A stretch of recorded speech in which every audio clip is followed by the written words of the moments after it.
殺す。जुजुत्सु Kaisen के season 2 का first arc, जिसे गोजोस पास्ट आर्क या फिर हिडन इन्वेंटरी आर्क नाम दिया गया है, वो फाइनली 5 एपिसोड के साथ खत्म हो चुका है, जिसे देखने में बहुत ही ज्यादा मजा आया। स्पेशली एपिसोड 3 और 5, जहां एपिसोड 3 में हमें तोजी वर्सेस गोजो देखने मिला और एपिसोड 5 में हमें गेटो का वो विलन ट्रांसफॉर्मेशन देखने मिला। इन सब के ऊपर हम डिटेल में बात करेंगे, लेकिन उससे पहले थोड़ा बहुत स्टोरी का ओवरव्यू दे दूं। तो सबसे पहले तुम्हें इतना तो पता ही होगा कि ये जो आर्क हमने देखा, इसमें जितनी भी स्टोरी है, ये हमने जो सीजन 1 देखा उसके पहले की स्टोरी है। तो इस आर्क में हमें देखने मिलता है सातोरू गोजो, वो आदमी जिसे कॉन्फिडेंस की नहीं बल्कि कॉन्फिडेंस को सातोरू गोजो की जरूरत है, और उसी के साथ में सुगुरो गेटो, जिसे हमने सीजन 1 में एज अ विलन देखा था, लेकिन वो इस आर्क में यानी पास्ट में ऐसा बिल्कुल नहीं था, बल्कि उसे नॉर्मल लोगों की मदद करने में अच्छा लगता था। वो एक्चुअली में उन लोगों की परवाह करता था।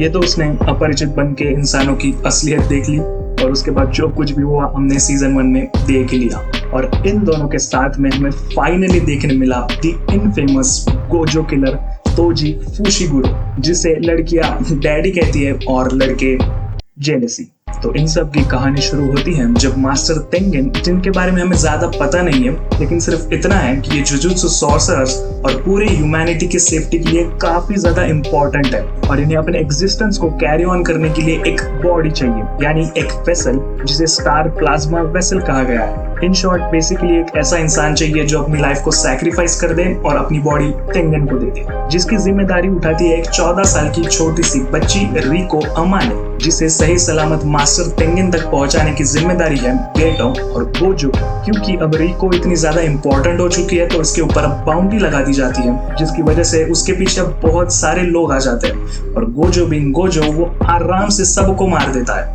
लेकिन जब ये सब कुछ खत्म हो जाता है, तब हमें पता चलता है कि ये तो प्लान था the man himself Toji Fushiguro का। जब गोजो सारे लोगों से लड़कर बहुत ही ज्यादा एग्जॉस्ट हो जाए, वो अपने सबसे ज्यादा वल्नरेबल स्टेट पर हो, तब सही समय और अपने बेस्ट चांस को देखकर तोजी गोजो को मार देगा, जो करने में वो सक्सेसफुल हो भी जाता है। मतलब जस्ट इमेजिन, गोजो जिसके पास 6 साइज लिमिटलेस इंफिनिटी और infinite amount of cursed energy है, वो हार जाता है एक ऐसे आदमी से जिसके पास लिटरली 0 कर्स्ड एनर्जी है। उसके पास है तो बस हेवनली रिस्ट्रिक्शन, जिसे अगर मैं आसानी से समझाऊं तो क्योंकि तोजी के पास 0 कर्स्ड एनर्जी है, इसलिए उसके पास insane amount of physical strength है, और उसके ऊपर वो जेनिन फैमिली से बिलोंग करता है, और जब वो कर्स्ड टूल यूज करता है then he is just literally a super human. अगर तुम्हें अभी तक पता नहीं है तो सीजन 1 में हमने जो मेगुमी फुशिगुरो को देखा था, वो तोजी फुशिगुरो का ही बेटा है।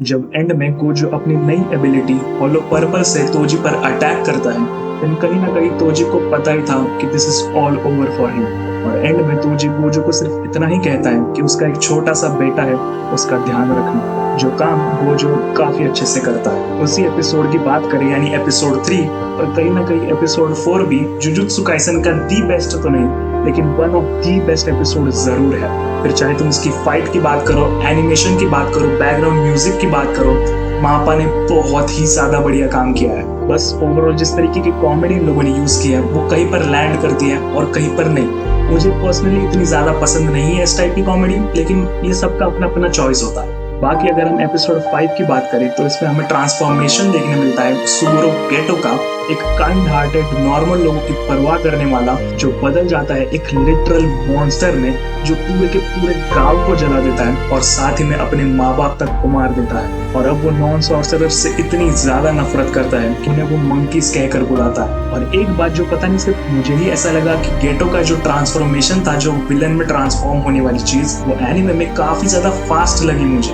यानी लास्ट एपिसोड में एकदम से गेटो बदल गया, वो ग्रुप का जाके लीडर बन गया, और उसका अब सिर्फ एक ही मकसद है कि दुनिया में सारे नॉन सॉर्सरर्स को जान से मार देना। और उसके इस डिसीजन के पीछे का पेन हम कहीं ना कहीं समझ ही सकते हैं कि गेटो इतने टाइम से बीइंग अ जुजुत्सु सॉर्सरर काफी ज्यादा थक चुका था।